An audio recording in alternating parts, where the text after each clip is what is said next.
A humble rancher walks into a luxury hotel. The manager takes one look at his simple clothes and makes a cruel bet. If he can afford the cheapest room, he'll get the presidential suite for free. What happens next will leave everyone speechless. This man was publicly humiliated, judged by his worn boots and old leather suitcase. But what the arrogant manager didn't know was that he'd just challenged the wrong person.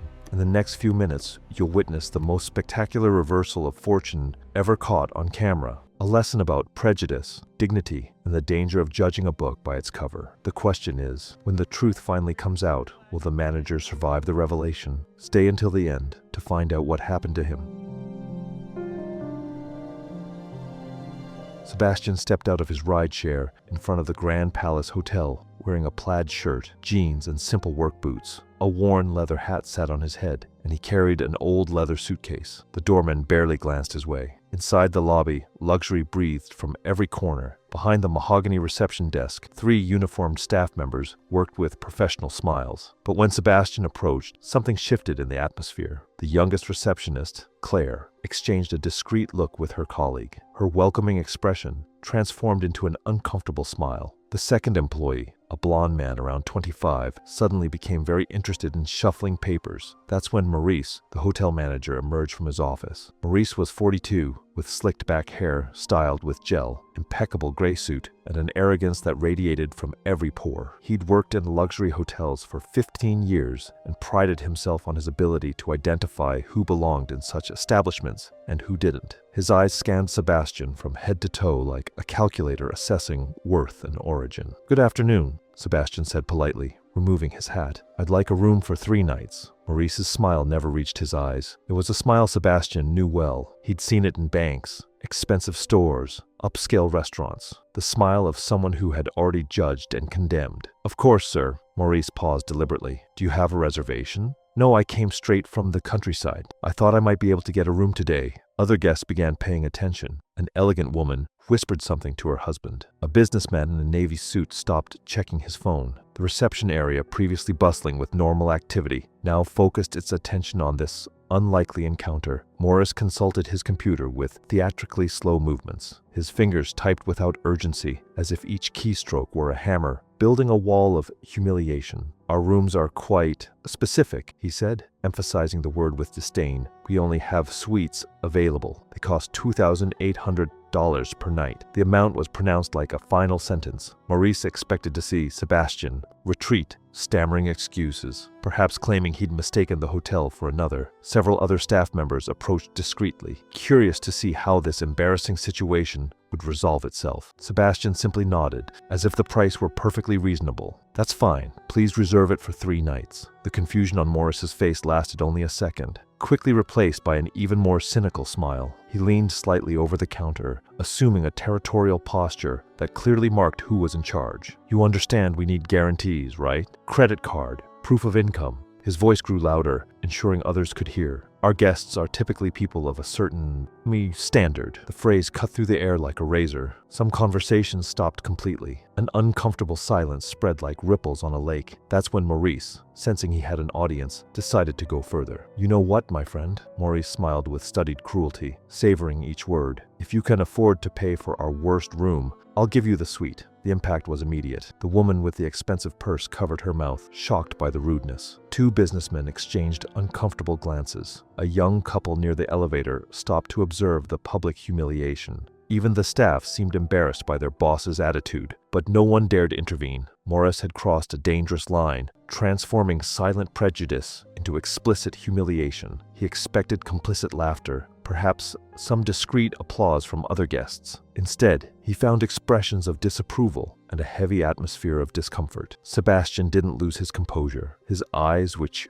had seen much in life, met Maurice's with a calmness that seemed to irritate him even more. There was no anger in that gaze, just a deep tranquility of someone who knew exactly their own worth. "What's the price of the worst room?" he asked simply, his voice firm and without any trace of humiliation. Maurice laughed low, an unpleasant sound that echoed through the reception. $800, he replied, certain he was ending this embarrassing charade once and for all. What Morris didn't know was that he was about to star in the biggest humiliation of his career. What he couldn't imagine was that the man before him possessed more wealth than many of the standard guests he so fawned over. What Maurice couldn't predict was that this mocking bet would become the most expensive mistake of his professional life. Sebastian placed his hand in his back jeans pocket, a simple gesture that would make the entire Grand Palace Hotel tremble in the next few minutes. Justice sometimes arrives dressed quite simply. Maurice felt at the height of his power. There he stood, manager of one of the capital's most prestigious hotels, putting an intruder in his proper place before an audience of distinguished guests. This was exactly what he'd been hired for.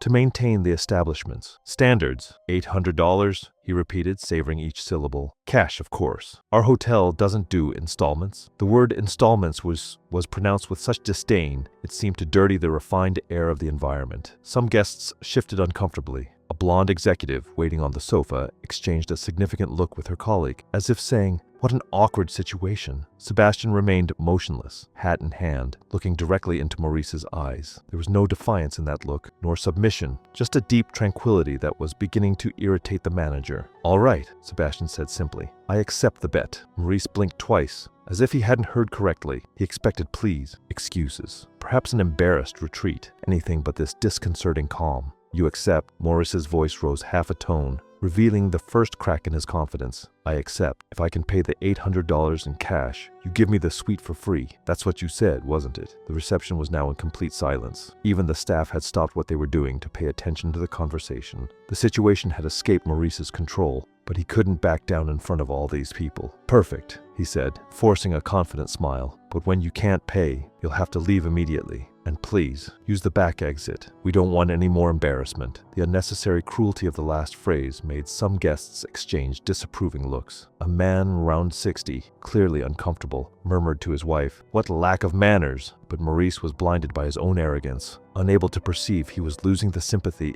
even of his own clients. Sebastian nodded calmly and began walking toward the nearest sofa, where he set down his leather suitcase. The movement caused a small frisson in the reception. All attention followed each step of the rancher, as if watching a Wild West duel. "What are you doing?" Maurice asked, his voice sharp, betraying a nervousness. "I'm going to sit for a bit," Sebastian responded, settling on the sofa with the naturalness of someone in their own home. "I need to organize some documents." The idea that this simple man could actually have $800 to pay in cash began to plant a small seed of doubt in Maurice's mind, but he quickly pushed the thought away. Impossible. No one who arrived by rideshare dressed like that would have that much cash available. Meanwhile, Sebastian calmly opened his suitcase. The sound of the zipper echoed in the silent environment, like a drum announcing the start of a battle. Inside the suitcase, organized with military precision, were documents, some simple changes of clothes, an old leather case, and a manila envelope. Maurice watched, trying to maintain his confident expression, but his eyes betrayed a pang of curiosity mixed with apprehension.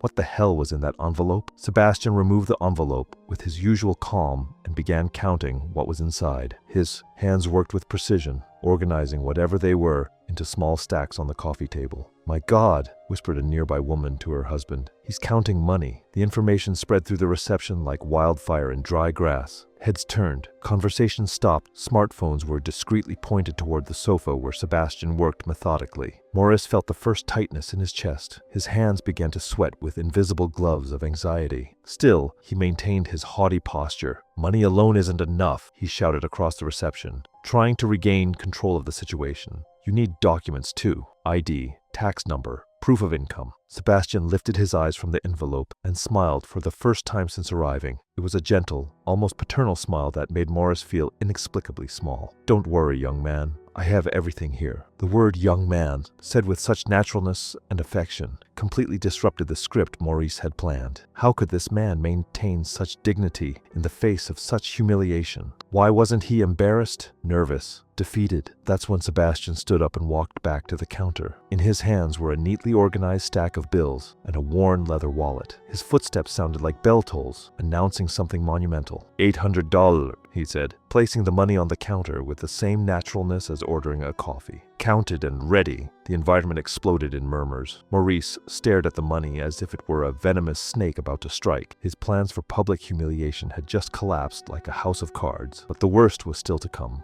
The silence was deafening. Maurice stared fixedly at the $50 and $100 bills organized on the counter, as if they were evidence of a crime he couldn't comprehend. His hands trembled slightly as he leaned in to examine the money more closely. Is this 800? He asked, his voice coming out higher than intended. Exactly, Sebastian responded, removing his documents from the leather wallet. ID, tax number, and here's my driver's license too, in case you need it. Maurice took the documents with visibly sweating fingers. Sebastian Mendonça Silva, 54 years old, native of Uberaba, Minas Gerais. Everything seemed normal, ordinary, exactly what he expected from a country bumpkin. But the money there in front of him told a different story. Receptionist Claire approached discreetly, curious to see the documents. Other employees also positioned themselves strategically to observe the unfolding of the situation. What had started as routine humiliation was transforming into something completely unexpected. Where did this money come from? Maurice asked, trying to regain some control over the situation. The question cut through the air like a shot. Several guests turned completely toward the scene, abandoning any pretense of discretion. An executive stopped reading emails on her phone. A couple of business people left their conversation mid-sentence. Even the cleaning staff stopped their activities to observe. Sebastian smiled again, that same paternal smile that completely disarmed Maurice. It's honest money, young man, earned with the sweat of my work. What kind of work? Maurice insisted, now clearly searching for some irregularity, some way to disqualify that payment and save face before the clients. I'm a rancher, Sebastian responded simply. The answer provoked muffled giggles among some guests. Maurice felt a wave of relief. A rancher, of course. Probably some small, rural producer who had sold a few head of cattle and now thought he had the right to frequent luxury hotels. A rancher, Maurice repeated, recovering part of his arrogance. And what is a rancher doing in a hotel like this? The question was asked with such disdain that some people in the reception shifted uncomfortably. A man in a navy suit murmured something to his wife about lack of manners, but Maurice was determined to regain control of the situation. I came for the auction, Sebastian responded calmly. What auction? Elite breeding stock auction. It happens tomorrow at the convention center. Maurice frowned. He didn't know details about cattle auctions, but he imagined they were small, rural events attended by simple people like the man before him. And how much do you plan to spend at this auction? He asked, loading the word with irony. Depends on the available animals, Sebastian responded. But I brought enough for some good breeding stock. And how much does one of these breeding animals cost? Sebastian paused as if calculating mentally. It varies greatly, from hundreds of thousands to amounts reaching into the millions, depending on the bloodline. The information fell like a small bomb in the reception. Some conversations lowered their tone. Phones were put down. All attention turned to Sebastian with renewed intensity. Maurice laughed out loud, a forced and uncomfortable sound. Excuse me, but you're saying a bull costs millions of dollars? Elite breeding stock? Yes. The best ones can reach impressive values. And you plan to buy several? If the prices are good, yes. Maurice shook his head as if dealing with a mentally ill person. My friend, you arrived here by rideshare dressed like this. He made a deprecating gesture towards Sebastian's clothes. And you want me to believe you're going to spend fortunes on cattle? The reception was now in total suspense. It was like watching a car accident in slow motion.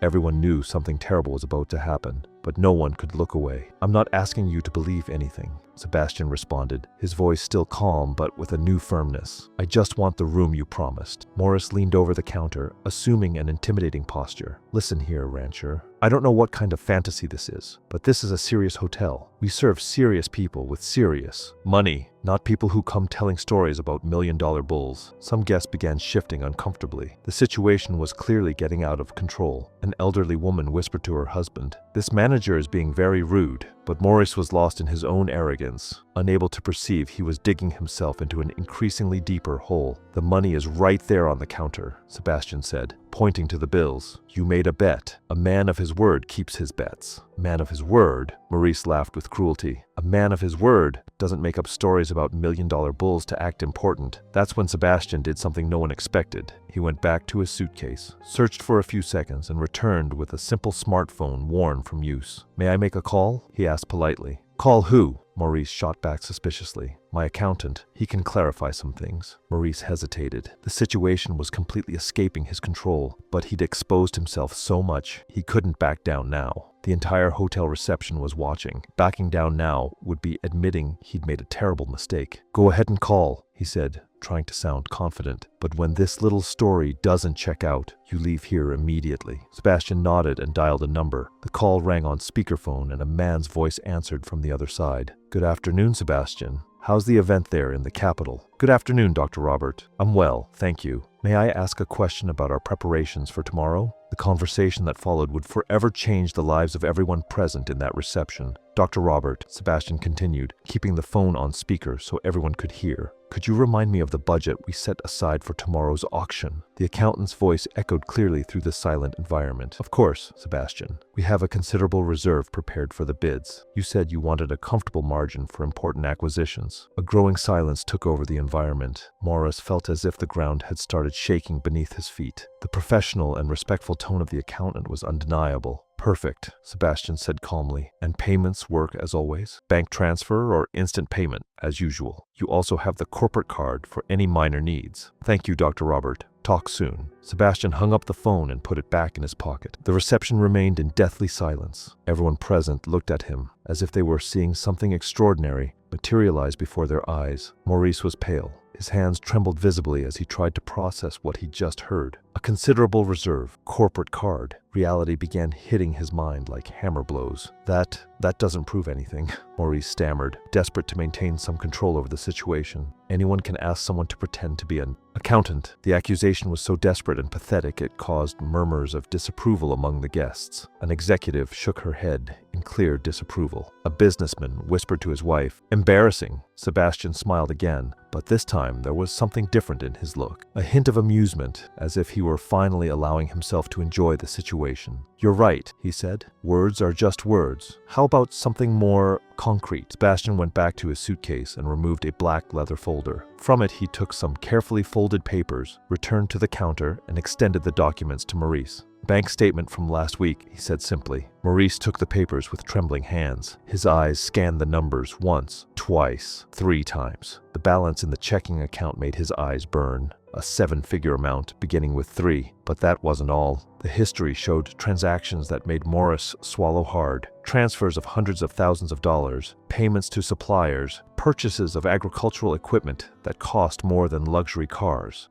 This must be fake, Maurice murmured, but his voice had no conviction. He knew he was clinging to increasingly fragile arguments. "You can call the bank and confirm," Sebastian offered. "I have my account manager's card here." The offer was made with such naturalness that Maurice felt his legs wobble. He looked around the reception and realized he'd become the center of an embarrassing scene. All the guests were watching him with a mixture of discomfort and disapproval. That's when an elegant couple arrived at the hotel. He in an impeccable Italian suit, she in a dress that clearly cost a fortune. The man headed directly to the counter but stopped abruptly upon perceiving the tension in the environment. "What's happening here?" the man asked, looking alternately at Maurice and Sebastian. Maurice saw an opportunity to recover some prestige. "Just a small misunderstanding, Dr. Henry," he said, forcing a professional smile. "Nothing that compromises our services." Dr. Henry looked at Sebastian and his eyes lit up with recognition. Sebastian Mendonça. Sebastian turned, surprised, and a genuine smile lit up his face. "Dr. Henry, what a surprise to find you here." The two men greeted each other warmly, with hugs and back pats typical of old acquaintances. Maurice watched the scene with growing horror. "How's business?" Dr. Henry asked. "I heard you made some important acquisitions at the last São Paulo auction." "I got some interesting breeding stock," Sebastian confirmed modestly. "The genetics of these animals will make a difference in the herd." Maurice felt the world collapse upon his head. There stood one of the hotel's most important guests, clearly knowing and respecting the man he'd spent the last 20 minutes publicly humiliating.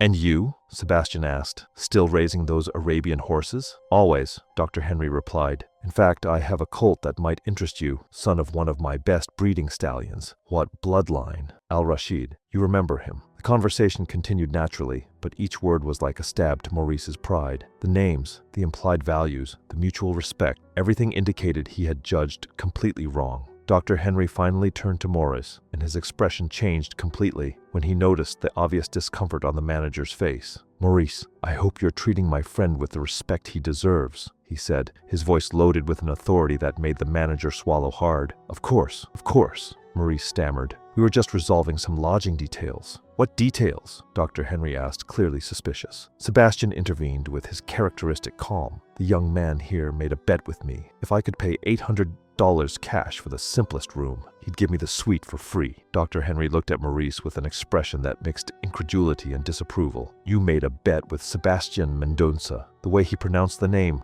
with respect, almost reverence, made Maurice realize he'd made a much bigger mistake than he'd imagined. I didn't know. Didn't know what? Dr. Henry was visibly irritated now. Didn't know you were dealing with one of the country's most respected ranchers. Each word from Dr. Henry was like a hammer, demolishing the last vestiges of Maurice's professional dignity. The entire reception watched his public destruction with a mixture of fascination and horror. Sebastian placed a hand on Dr. Henry's shoulder. Easy, friend. The young man was just doing his job. But Dr. Henry wasn't willing to let it pass. Doing his job? Humiliating clients based on appearance? Maurice, do you know who this man is? Maurice shook his head, defeated. Then let me introduce him, Dr. Henry said, his voice loaded with a solemnity that made the entire reception pay attention. This is Sebastian Mendonça Silva, owner of Vale do Ouro Ranch, one of the country's most respected cattle operations. The revelation fell on Maurice like an avalanche. Vale do Ouro, a woman on a nearby sofa murmured. Isn't that the ranch that always appears in agribusiness reports? Exactly, Dr. Henry confirmed, clearly satisfied to see recognition growing on the faces of those present. Sebastian is a reference in bovine genetic improvement. His animals are exported to several countries. Maurice was white as paper. His legs trembled and he needed to lean on the counter to avoid falling. Reality was crashing down on him, like a building in demolition. Each word from Dr. Henry was a hammer blow to the last vestiges of his arrogance. Have you heard about the program he developed? Dr. Henry continued, now addressing the entire environment. It revolutionized bovine genetics in Brazil. Some guests began whispering among themselves. An executive quickly consulted her phone, probably searching for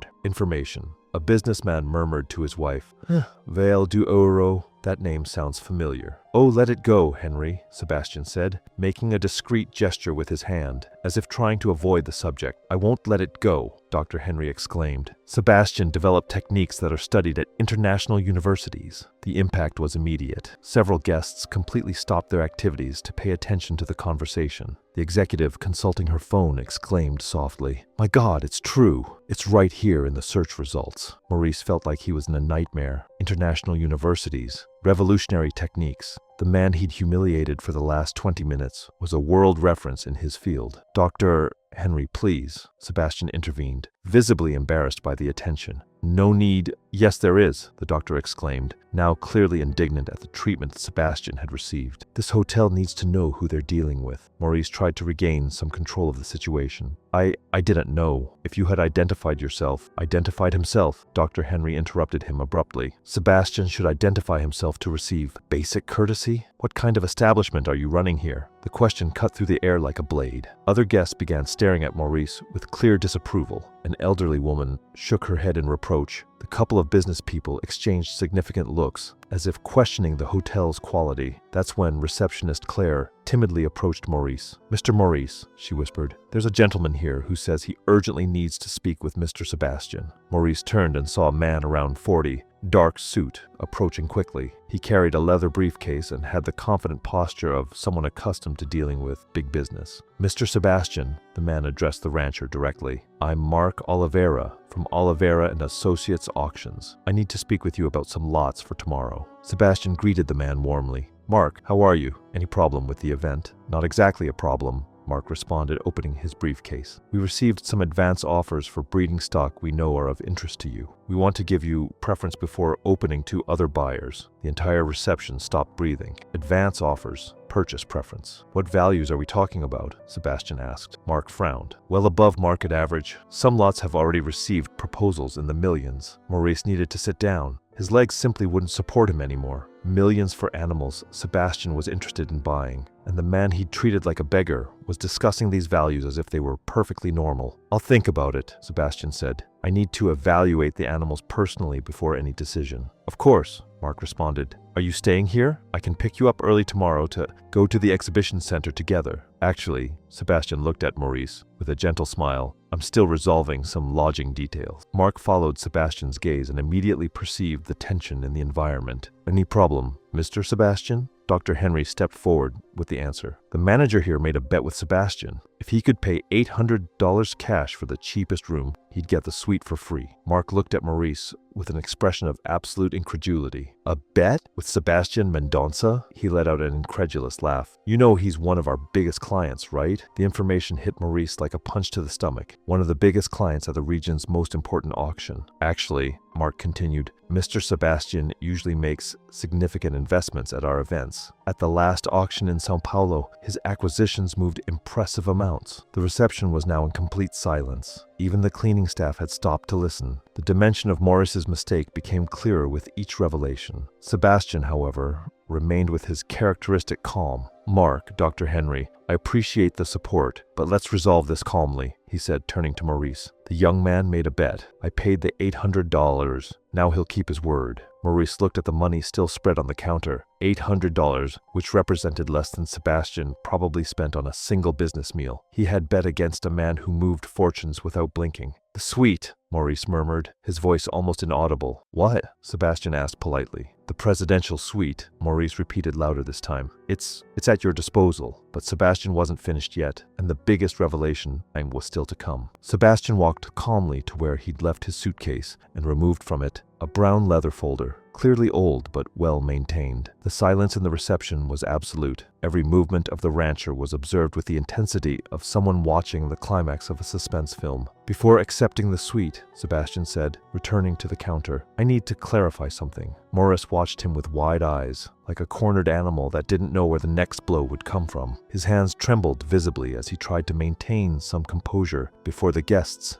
and staff. You were right about one thing, Sebastian continued, opening the folder. I really should have identified myself from the beginning. Dr. Henry and Mark exchanged curious looks. What more could be revealed? What could be more impressive than what had already been said? Sebastian removed from the folder an official document with stamps and seals that gleamed under the lights. He extended the paper to Maurice, who took it with trembling hands. You can read it aloud for everyone to hear, Sebastian suggested gently. Maurice looked at the document, and his face paled even more, if that were possible. His hands began shaking so much the paper fluttered like a leaf in the wind. I can't, he stammered. Dr. Henry approached and took the document from Maurice's hands. Let me see this, he said, adjusting his glasses. His eyes scanned the document once, then again, and then widened in total surprise. My God, Sebastian, you didn't tell me this. What is it? Mark asked curiously. Dr. Henry cleared his throat and positioned himself so everyone could hear him clearly. Property deed, he announced solemnly, registered at the Capitol's property registry office. The reception leaned collectively forward, like an audience expecting the grand finale of a performance. Owner, Sebastian Mendonça Silva, Dr. Henry continued, his voice growing in volume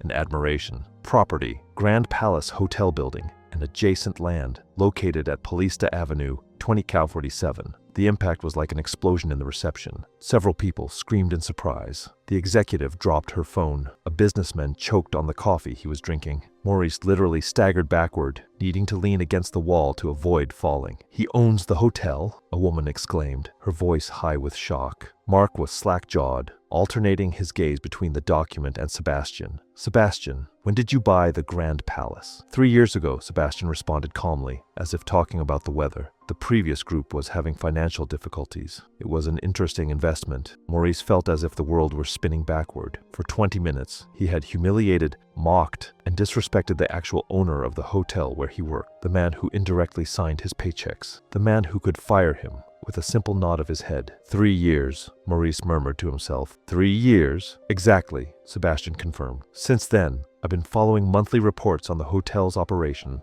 customer satisfaction, service quality, team performance. Each word was a thrust to Maurice's heart. Monthly reports. The owner had been following everything, and he, Maurice, had just starred in the worst customer service episode in the establishment's history. Dr. Henry shook his head, still incredulous. Sebastian, why didn't you ever tell me you'd bought the Grand Palace? I prefer to keep my urban investments separate from rural business, Sebastian explained. Besides, I like to evaluate how things work when nobody knows who I am. It's the best way to see the true quality of service. The phrase hit Maurice like lightning. Sebastian had deliberately tested the hotel, and Maurice had failed spectacularly in the test. Mark still looked at the document with fascination. How much did this acquisition cost, if it's not indiscreet? Yeah, it was a considerable investment, Sebastian responded diplomatically. Considerable. For someone who talked about millions as if they were pennies, considerable meant an astronomical fortune. Maurice needed to sit in a nearby chair before his legs gave out completely. And the most interesting thing, Sebastian continued,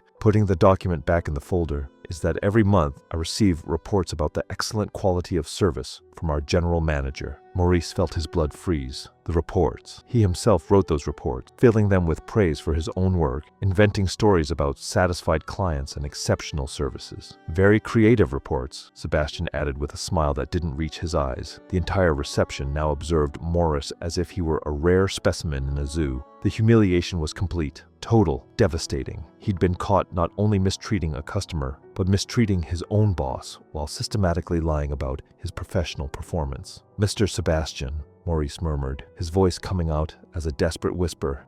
I didn't know. Please. Sebastian observed him for a long moment, his calm eyes studying the man who had tried to humiliate him publicly. The entire reception waited in tense silence for what would come next. Justice had arrived, and now it was time for the final judgment. The silence in the reception was deafening. Everyone present held their breath, waiting to see how Sebastian would handle the situation. Morris was visibly destroyed, his hands shaking as he awaited the verdict that would define his future. Sebastian walked slowly around the counter, his steps echoing on the marble like clock ticks, counting the final seconds of Maurice's career. When he finally stopped in front of the manager, his eyes were calm but carried the weight of a decision already made. Maurice, Sebastian said, his voice gentle but firm. 3 years ago, when I acquired this hotel, I had a vision. I wanted to create a place where all people would be treated with dignity and respect, regardless of their appearance or origin. Maurice swallowed hard, unable to find words. I hired you because I believed in your technical qualifications, but what I witnessed today was something that goes against everything this establishment should represent. Dr. Henry and Mark observed in respectful silence. The other guests had discreetly drawn closer, forming a semicircle around the scene.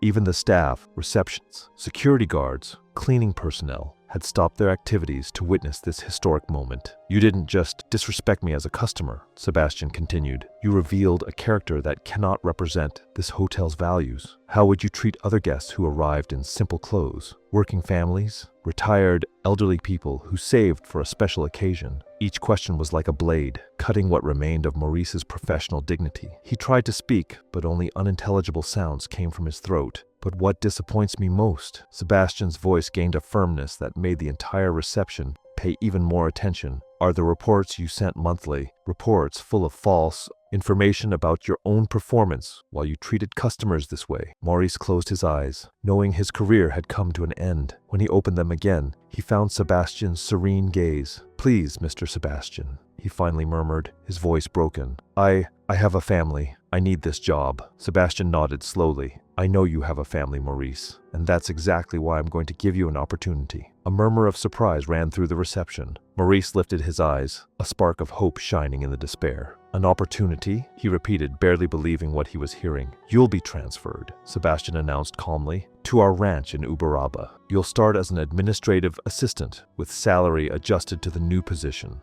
There you'll learn about humility, honest work, and how to treat all people with respect. The proposal was simultaneously a punishment and a chance at redemption. Morris would be drastically demoted, but he'd maintain employment and the possibility of rebuilding his life. If in 1 year you demonstrate that you've truly changed, Sebastian continued, we can talk about your return to the hotel industry, but in a position where you learn to serve, not to humiliate. Maurice nodded vigorously, tears of relief and shame streaming down his face. Yes, sir. Yes, I accept. Thank you for the second chance. Sebastian turned to receptionist Claire, who had observed the entire scene with wide eyes. Claire, you'll temporarily assume management, he announced. I observed how you tried to maintain courtesy, even in an awkward situation. That demonstrates character. Claire stood slack-jawed, barely able to believe the unexpected promotion.